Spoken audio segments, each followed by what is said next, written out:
how do we display our faith? How do we jump into the lifestyle that Yahweh wants for all mankind?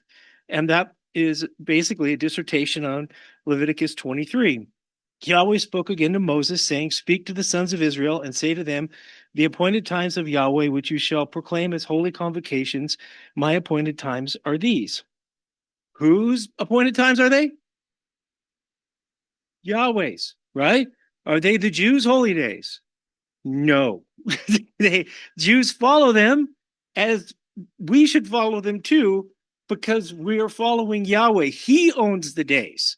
He owns the planet. He owns everything. He set up these appointed times. And we're going to go through today, um, understand it at the very end. I'm going to show a little bit about how they apply for everybody. Today's not a very deep uh, theological discussion, just an overview of what the holy days are and how to observe them. Those of us who've been doing this for over 10 years or so, you probably don't know how to go back. This is where I find myself today. Today isn't me, this isn't a sermon, this is me telling you about my life. For 25 years, we've been called out of Babylon, and it took a while to get comfortable and to get into the faith.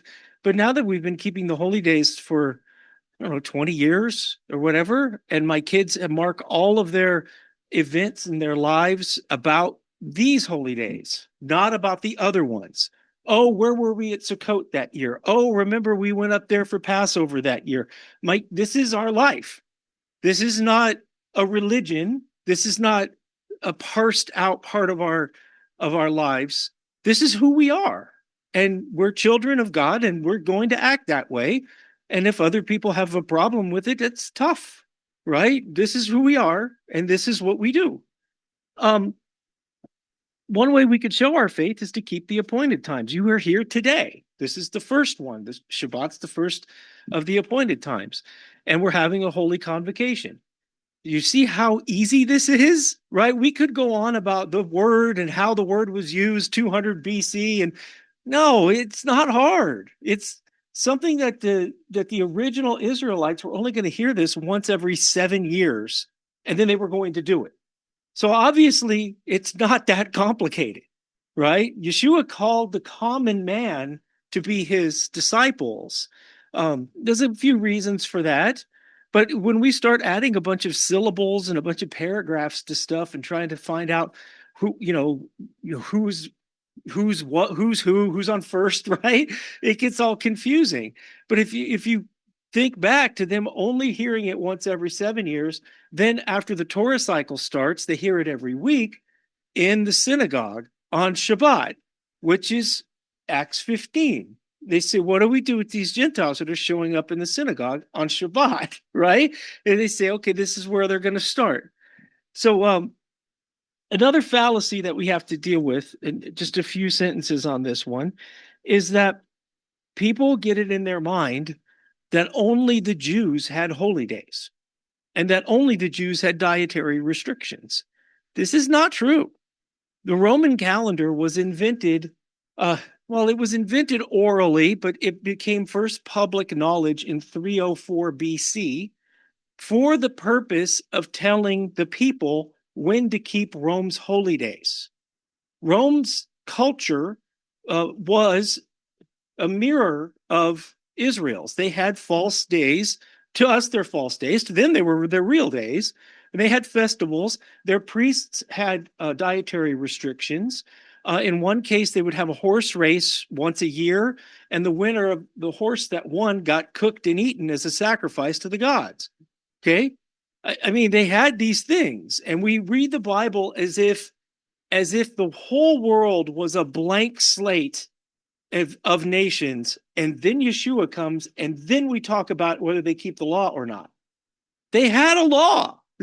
They had a law that they kept, and they had gods that they worshiped, and their lifestyle, just like I said, keeping Torah is our lifestyle, and my kids have been raised in it. That's what we do. That was the truth with the pagans too. That's a big point I tried to make last week, is that for them to stop everything they'd ever done and adopt one true Elohim, and his ways is an enormous thing. Yeah, how hard is it for us to even decide what we're going to wear in the morning? Right? Right? And these people decided to upend their entire lives. And over the span of 200 years, it became such a big deal that you have leaders all over the Western world getting together to have meetings about how do we manage this thing. Okay. That's an enormous shift. People don't like change. So the Romans, they had do not touch, do not taste. They had that too. It was different stuff and it was weird. I don't claim to be any type of an expert on it at all, just have a child's understanding of it. But I lately decided that I was going to figure out what the pagans were doing before they stopped being pagans. Um, so Leviticus 23 gives an overview, and we're going to review the spring holy days, and we're going to look at fall, not the fall, and we'll start with Shabbat. For 6 days, work may be done, but on the seventh day, there is a Sabbath of complete rest, a holy convocation. You shall not do any work. It is a Sabbath to Yahweh in all your places of habitation. So what does it mean? Well, it means a lot of stuff. These are very just simple bullet points here. It is a callback to creation. It is to remind us that Yahweh created the Sabbath on the seventh day of creation, and mankind is supposed to honor that because he rested as an example for us to rest. And it is for mankind to be grounded in the creation of this planet. And by getting away from it, society is falling apart. We have all these strange ideas about where the planet came from, about where the species came from, and by getting away from Shabbat, society has just dropped the anchor that was designed to keep him in our forethought. And every Friday, we all have routines now. We all have routines every Friday. The car's getting gassed up, the dishes are getting done, the laundry's getting done, the shopping's getting done. We're going to get ready for Shabbat, and we have a day of rest. And then at the end of that day of rest, we have a routine to get back into it. That reminds us that we have a God. That reminds us that he's there 7 days a week. We have our lives planned around this day. We have group chats going where the ladies, predominantly the ladies, I'm not on that one. I just hear about it. What are we having this week? Who's coming? What are we doing? We plan this out all week long because it's our life. It's a lifestyle. And praise Yahweh, we actually have a little bit of a community here to do it, to share it with. And hopefully this grows, and hopefully people are doing this in other cities as well. It's a callback to the Exodus. In the Exodus, they were slaves. Slaves don't get days off. So in Exodus around about 12, is it? Where it says this is the Sabbath, and Moses reminds them of the Sabbath and tells them, hey, we're not going to do these things anymore. We're going to have a day off. And we don't want to be slaves. Sabbath is a good way of saying we're not slaves, right? And Yahweh made it to where nobody works on this day, that it is a day of rest for all mankind, including the cattle, the beasts of the field, your servants, your children. Everybody gets the day off. Our society, they aren't big onto that. But they used to have Sunday as a holy day. And that used to be, Christianity used to just do the right stuff on the wrong day. We don't do that anymore either. Everything's open 7 days a week and everything's got to be moving. But one day a week, you take the day off, you stop, you don't work, you don't make other people work. Now, of course, if you're a policeman, fireman, if you're keeping security for the country, right, we can't take a day off because the adversaries would know, or people break their legs on Shabbat. So you do have to, go at it with a way of a sober thinking, but you also want to schedule your life to where this is possible to keep. You don't want to go get into a career, a 7 day a week career, if you can avoid it, because then you end up breaking Shabbat. You don't want to purposely do that, I guess is what I'm saying. It's a sign of God's people.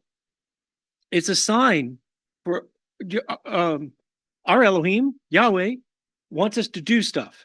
He doesn't want us to have pictures of him on the wall. He doesn't want us to have idols of him. He wants us to identify as his followers by our activity, by our work and our lack of work. So by working 6 days a week and taking off Shabbat, you are accepting a sign that the Father gave us to identify us as his.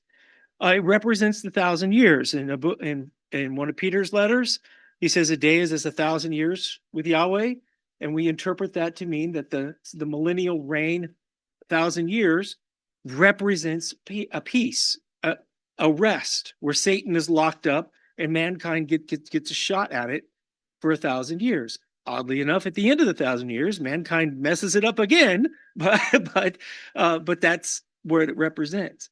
So what are we supposed to do? Take off work, prepare our houses, attend the assembly if you have one. A lot of people don't have one. That's kind of sad. And then study, praise, worship, fellowship. This is really the highlight of our week. Getting together with everybody and enjoying all the wonderful food that we have and the wonderful music and the dance offering. And then now Corky's starting to speak, so sometimes I get to actually relax and sit down. And right. It's a good blessed thing. The next day, and I'm telling you, this is just a brief summary today. We can, over time, we'll unpack all of these things and get deeper into them. Leviticus 23, 5 through 8. In the first month, on the 14th of the month at twilight, is the Passover of Yahweh. Then on the 15th day of the same month, there is the feast of unleavened bread to Yahweh. For 7 days you shall eat unleavened bread. On the first day you shall have a holy convocation, and you shall not do any laborious work. But for 7 days you shall bring near an offering by fire to Yahweh. On the seventh day is a holy convocation. You shall not do any laborious work. Now, our Sunday brothers and sisters like to say that the law was fulfilled in Yeshua, so we don't have to do it anymore. Well, there's a problem with that. This observance was fulfilled before it was inaugurated. Its original inauguration was to recall the Exodus. So if you take the mindset that if something is fulfilled, you don't do it anymore, this doesn't make any sense. This was put together to remind the people that Yahweh raised up a nation in Egypt and brought them out. And it was a mixed multitude of at least 2 million people that were miraculously brought out of Egypt after despoiling the people, brought across the Red Sea. And then during that time period, they had to leave in haste, so they ate unleavened bread. And this reminds us of that miracle. But it also reminds us that Yeshua is the Lamb of Yahweh. The Passover has 4 fulfillments. The first is long before the Exodus with Abraham and Isaac. Then you have the lamb with the blood over the houses to protect from the death, which was a kind of a fulfillment of the lamb or the ram that was swapped in for Isaac. But that's a foreshadowing of Yeshua's sacrifice, which covers the sins of anybody who accepts him as the Son of God. And then the fourth one is when he says, I won't drink this cup until I do it with it new in the kingdom. He told us there's more to follow.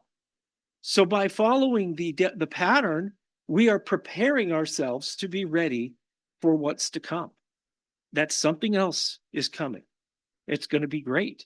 What to do in the 13th day of the first month, not January, the first month on the Hebrew calendar, we get together and wash each other's feet, have bread and wine, and we read with no sermon, no technology, right? As little as possible. We read from the betrayal through to the resurrection, and we just take turns reading it, and we pause to wash each other's feet, have bread and wine, and sing a song as the story progresses. That's what we do on the night Yeshua was betrayed. And that I inherited that from a different group. And I think that is the most respectful way that we can observe that night, is to just take people out of it and just read and just do exactly what they did and meditate on it, because his sacrifice is a very, very personal thing. It's very personal. And everybody has their own individual reactions and emotions about the sacrifice that Yeshua made for us. On the 14th at sunset, we have a Messianic Seder, and you have to have the leaven out of your houses by then. We start getting the leaven out of our houses maybe 5, 6 weeks ahead of time. It's in everything. You wouldn't believe it, right? And so we start way ahead of time getting the stuff out of our house and replacing it with non-leavened stuff. And then we make our own leavened bread. For years, we used the Manischewitz one and whatnot, but I actually think it's more authentic to make your own, and it's more holy hands, doing the work. And so you want to have unleavened bread for 8 days, and unleavened bread represents a chaotic time. They didn't have MREs, they didn't have Ziploc bags. Their emergency food was whipping flour, water, oil together, cooking it, and eating it. That's their emergency food. And so it represents the chaos of being chased out of Egypt after 10 enormous earth-shattering plagues, and having the pillar of fire go in front of you, and then having that pillar of fire separate between the holy people and the Egyptians. And these are very chaotic times that they're fleeing Egypt and going off into the unknown. When we accept this life, we don't know where it's going. We mostly know what we were taught before was wrong, and we're not doing that anymore. And we turn to Teshuvah, we turn and we move towards Yahweh, knowing, okay. And as we get along the way, things become clearer. You want to take off the 15th day and the 21st day are high days, and you want to have a holy convocation. Sometimes people will take the Seder dinner as the holy convocation because it's served on the 14th as it turns into the 15th. We get together twice. We get together the next day and eat the leftovers, of which there's always plenty. Okay. The next holy day is Firstfruits. Okay. And Yahweh spoke to Moses, saying, "Speak to the sons of Israel and say to them, when you enter the land which I'm going to give you and reap its harvest, you shall bring in the sheaf of the first fruits of your harvest to the priest, and he shall wave the sheaf before Yahweh for you to be accepted. On the day after the Sabbath, the priest shall wave it." What does this mean? Is that Yahweh owns everything. It's his planet, it's his grain, it's his soil, it's his water, it's his wind, it's his sunshine. Everything belongs to him. So you give your first fruits to him before you enjoy it. When we used to have fruit trees in our yard, and they were go berserko, we got 183 pounds of peaches off of one tree one year. We would take the biggest, fattest ones to church before we sank our teeth into any, right? Now, that is not on the timing of this, but the theme applies. The theme applies across the scriptures. It's not just the barley harvest. It's not just the wheat harvest. The theme of first fruits and praising Yahweh whenever something good happens should be also part of our lifestyle. It is not a holy convocation or a Sabbath because it is a work day. The people were supposed to bring their crops to the priest, and the priest would wave it as to be accepted. This also starts after the days of unleavened bread, you can use the new grain. Without this, you have to continue using the old grain. And there's really nothing for us to do at this time. It starts the count for Shavuot, but it's not a holy convocation, and it's not something that we can actually do other than acknowledge that it exists and study it and understand it. A big meaning is Yeshua's resurrection, firstborn of the dead. That's a big meaning, that Yeshua was resurrected by Yahweh on the day of firstfruits during the Passover cycle. He was crucified on the 14th at sunset, resurrected that year, 17th, but that year his resurrection coincided with the end of the Sabbath and the beginning of the day of the wave sheaf offering. And then Paul specifically tells us he's the firstfruits. So every one of these holy days has these prophetic meetings that we then adopt into the fall holy days. So it's really good to talk about the resurrection on that day, on or about, because that is, the most important thing that has happened in the world up until now is the resurrection of the Messiah. And so that's the end of that day. moving to the next. Shavuot, also called Pentecost. This day has so many different days. You shall also count for yourselves from the day after the Sabbath, from the day when you brought in the sheaf of the wave offering. There shall be 7 complete Sabbaths. You shall count 50 days to the day after the 7th Sabbath. Then you shall bring a new grain offering near to Yahweh. And then I snipped down to 21. On the same day you shall make a proclamation as well. It shall be a holy convocation for you. You shall do no laborious work. It is to be a perpetual statute in all your places of habitation throughout your generations. This is the opposite of unleavened bread. Unleavened bread is made in haste. This offering is made with risen bread. I keep trying to make sourdough and failing, but I make starter lumps. I started making starter lumps because I wanted to understand this. And it's a hobby. You have to mix that thing twice a day to get it going. You have to have peace. If you're out fighting marauders, battling with the Philistines, or if you don't have money, you can't make bread rise in the ancient context. I did this year. I got some ancient grain called einkorn. A lot easier. Oh, was that easy, right? That started bubbling up after like 2 or 3 days. But still, the principle maintains that you have to have the time and the effort to spend to make this bread. So it represents peacetime. It expects Israel to be protected for these 50 days, for all the households to have peace, to be able to re-leaven their bread, to be able to go back to normal. It represents cycles, getting rid of the old, bringing in the new. It represents this renewing type cycle. The 50 days also parallels the 50-year Jubilee, which is the ultimate recycle. And we have never seen that kept. That there's no historical record of the Jubilee being kept.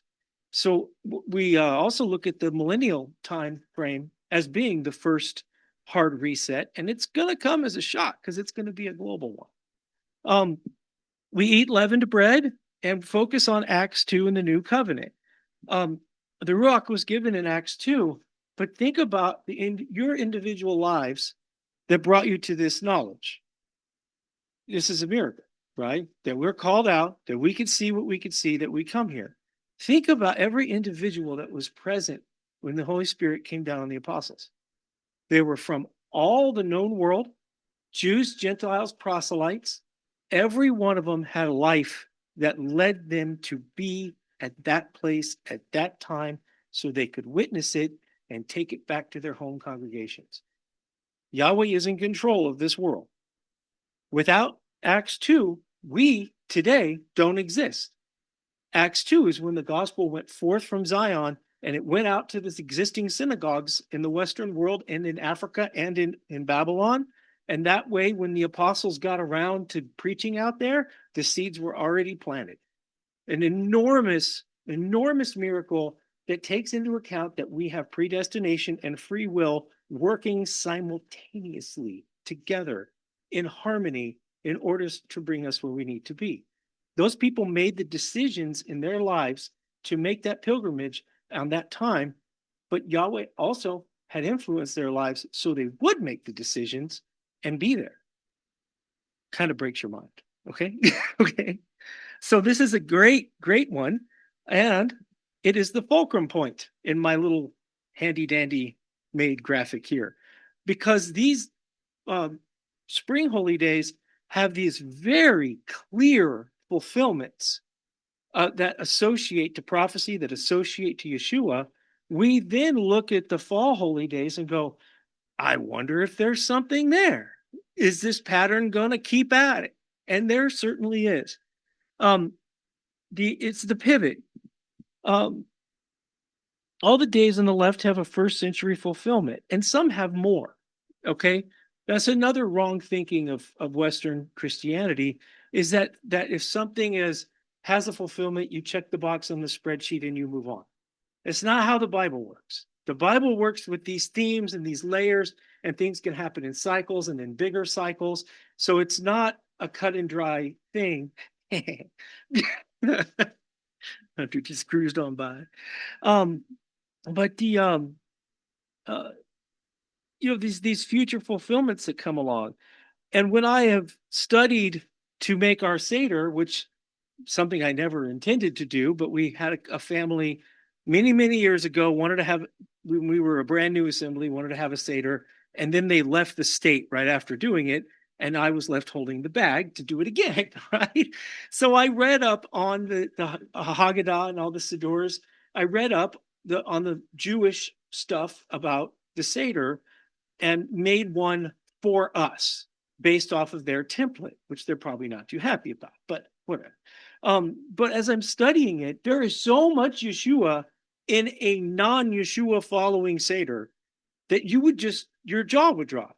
With the prayers they say when they light the candles and talking about the light of the world, the prayers that they say about different things, it's not coming to mind now. But there was so much New Testament theology in their Seder that I'm like, wow, when somebody turns the switch in their brain, these guys are going to be like, oh boy, right? They're going to see it. They're going to be like, we've been doing that all along, and it's going to click. Yahweh's got a timing. We exist to make the Jews jealous, so to speak.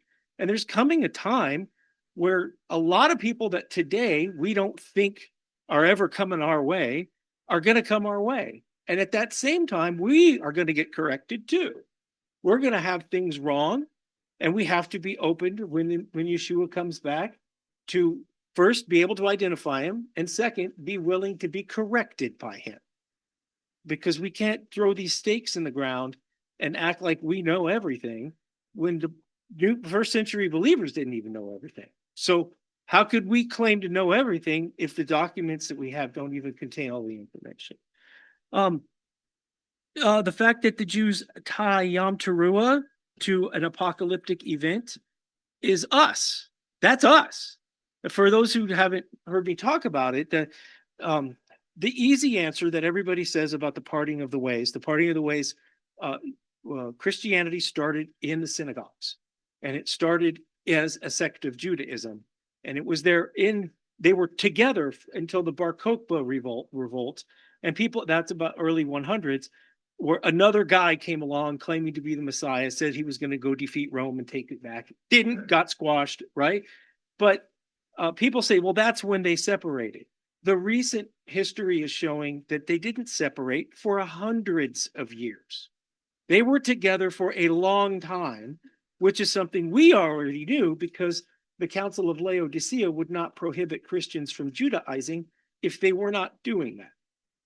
Okay, if they were not keeping Shabbat and hanging around with the Jews and having unleavened bread, we wouldn't have a document saying, you guys stop doing that. So that's a wide open thing that if you guys had any doubts about the way we worship and the way we fellowship, just read the early church fathers in reverse.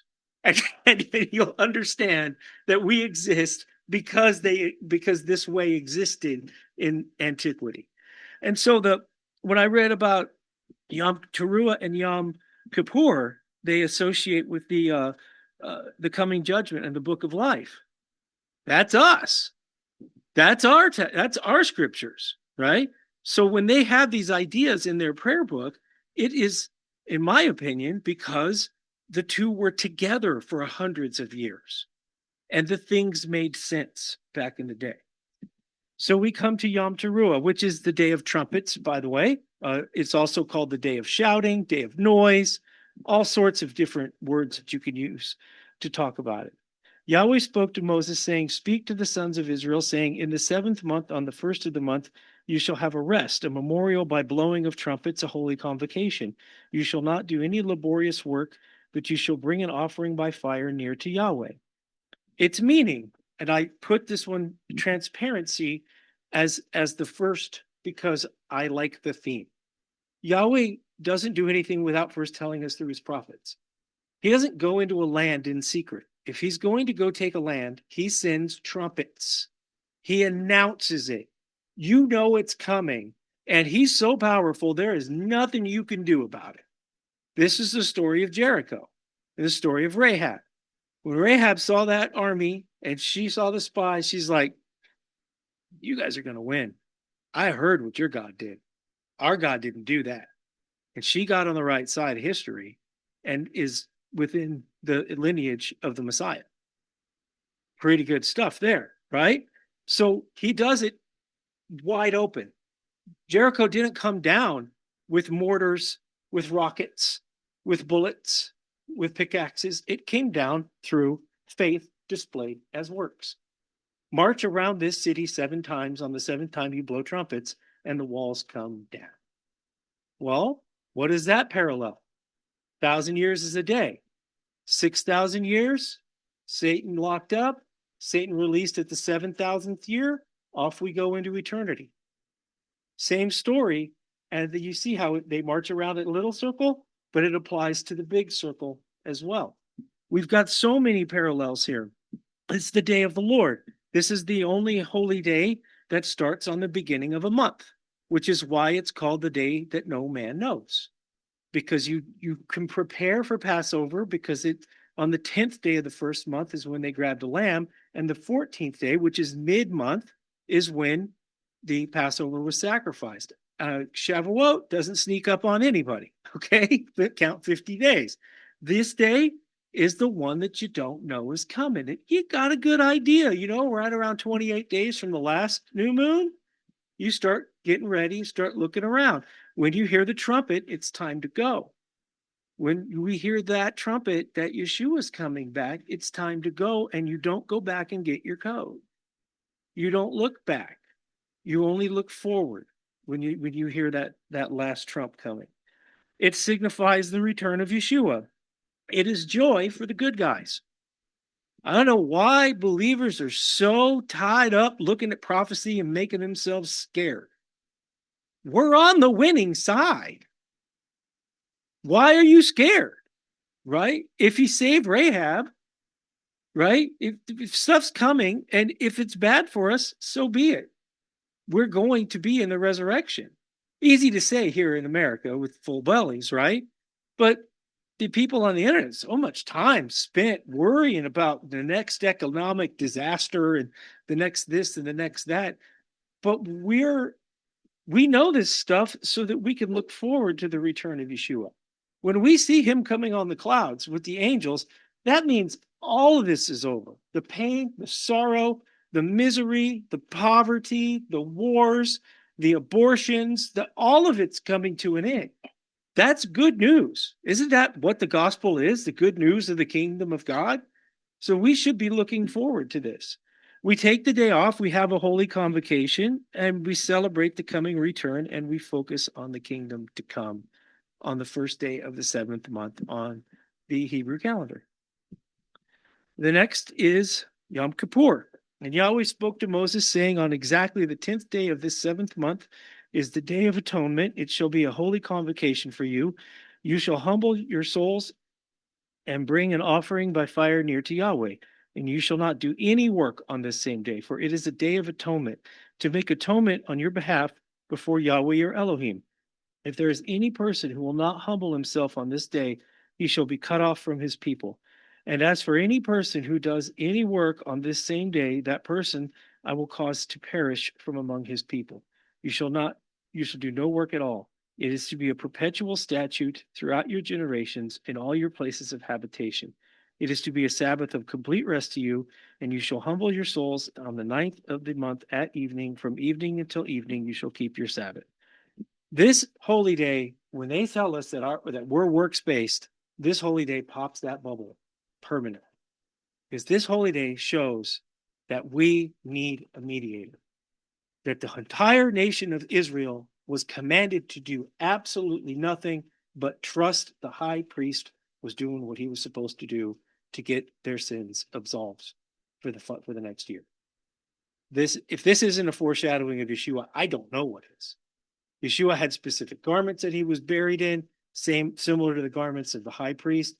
Book of Hebrews says he's our new high priest. He bore our transgressions.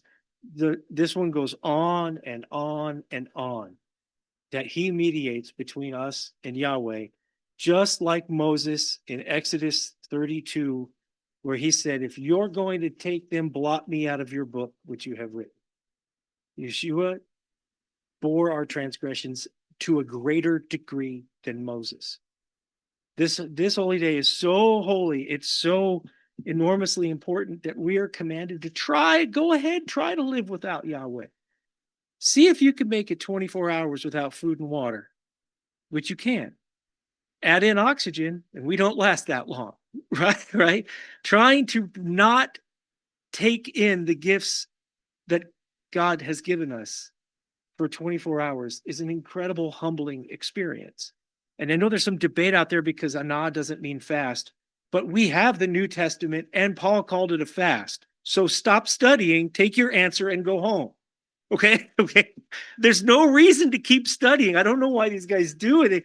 They want to get out of something, but the fast is a wonderful thing. And what we do here is, we all start our fast. We meet together at the end of the fast is when we have our holy convocation, and then the sun goes down, and then we'll go and have a meal together. So we meet at the end of it to kind of, emphasize it. Works don't save anybody. The book of life correlation that the Jews have is very, very good correlation. I recommend you guys look into it. That's another thing, is that we don't have to put up these barriers. We have Messiah. We have the Messiah. We're free to be confident about our faith and read stuff. And there's a bunch of people who don't want to read they call it the Talmud, but it's at Sephariah.org. And you just click on it, and it's got the commentary, and you could just read their commentary, and you're like, I knew that. You go to the next one. I knew that. It's not crazy stuff. And their commentary on the book of life in Yom Kippur is pretty good. Is it the day that the book of life is sealed? Maybe, maybe not. But we should probably understand that the book of life is going to be sealed at some point, and no more names are going to get blotted out, and there's judgments going to happen upon with the book of life. We don't do anything, and we don't have electronics on that day. There's no streaming, there's no nothing, and we get together at the end of the fast, and we have kind of a casual holy convocation, and then we go break the fast together. Okay. Sukkot is the one that all about everybody's favorite, right? Yahweh spoke to Moses, saying, speak to the sons of Israel, saying, on this 15th day of the 7th month is the Feast of Booths for 7 days to Yahweh. On the first day is a holy convocation. You shall do no laborious work of any kind. For 7 days you shall bring an offering by fire near to Yahweh. On the 8th day you shall have a holy convocation and bring an offering by fire near to Yahweh. It is a solemn assembly. You shall do no laborious work. Its first meeting is a call back to the Exodus because they lived in booths. Booths are not tents. Okay, I know this. We want to go primitive for Sukkot, which we have done at our house many times, but an ohel is a tent. A sukkah is not a tent. A sukkah doesn't keep rain off of you. Okay, a sukkah is a shanty. In our day, if we were to make it, it would probably just be like a pallet fort. It's something that's different. And so I know that folks get hung up on living in tents, but a sukkah is different than a tent. It shows that this world in this era is temporary. It will be kept in 1,000 years. We were just singing about that. The first day and the 8th day are Sabbaths. You take them off of work. A lot of us get together for the entire week. This is kind of the big one, a tradition inherited from the Worldwide Church of God. Messianic Jewish congregations do not do what we do as a rule, not a rule as in general. In general, the Gentile groups, for lack of a better word, we're not Gentiles anymore, but whatever, right? Right. But for lack of a better word, those of us who came at this from that way have a tradition of taking off the 8 days and going somewhere and being out of the world. The Messianic congregations will meet and have sukkahs in their backyard. It's kind of a different flavor. This is treated as kind of a festival, like a convention for a lot of believers like us. It's very positive. It's good food, lots of teaching. We used to buy cars. We used to pick our cars for going to Sukkot because we would haul equipment and serve the larger brethren for the entire time. This is a huge driver for people in our way. And for a lot of people who only have home fellowships and internets, This is the only time of year where they get to go and hear other preachers and have fellowship with people. Um, so there's a lot to talk about for observing Sukkot today, but just have a big positive festival. And this year there's only 2 Sabbaths because the first day and the 8th day happen on Shabbat. But the most years there's 3 Sabbaths because there's the first day Shabbat and then the 8th day. And so you 3 Sabbaths. Some people think you have to go to church every day because when you go to a big Sukkot, they do. They have church every day and they have dance every day. And people come away from that thinking that you're supposed to do that. You don't have to do that. You can stay home and go to your job during the rest of the week if you wanted to.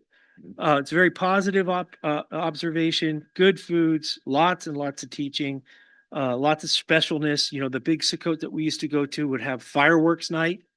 So people would donate enormous fireworks and we'd have a big, huge potluck and with 400 of your closest friends watching fireworks in the woods of Oklahoma. So this is a fun one. It's a good one.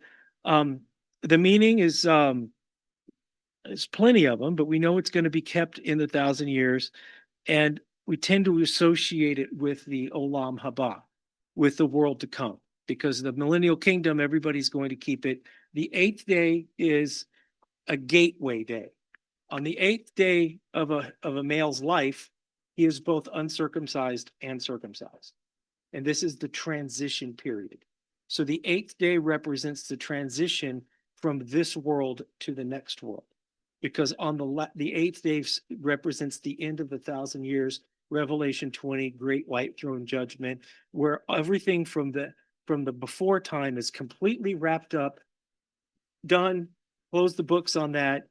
The former things are no longer remembered, and we go off into eternity. So it's the day between here and the Olam Haba. So the wrap-up slide is that the holy days show who we serve.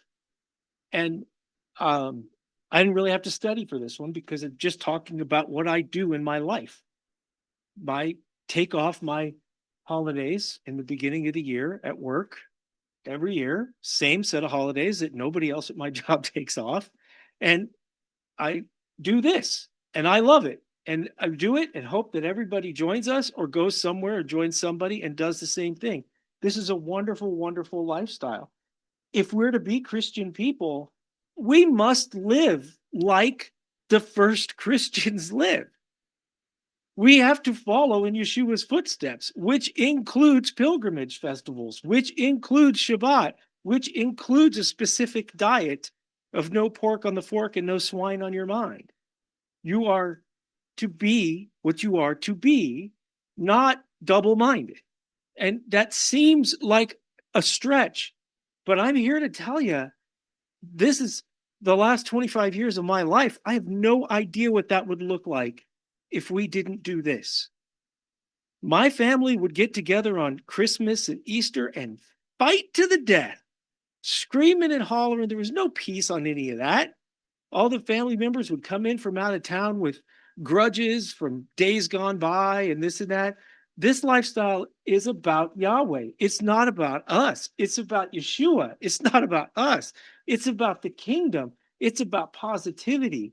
It's about realizing what the Messiah did for us and having sober minds to make sound judgments and studying the Torah and talking to your brethren. Hey, how do you overcome this? How did you get with this at your job?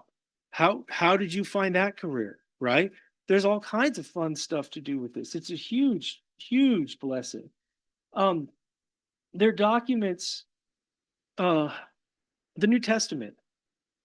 One of the biggest things that opened my eyes is boring old history, but Paul's letters are the first part of the New Testament that was authored, and that's in the 50s AD. It means at least 20 years after Yeshua ascended, they started writing the New Testament.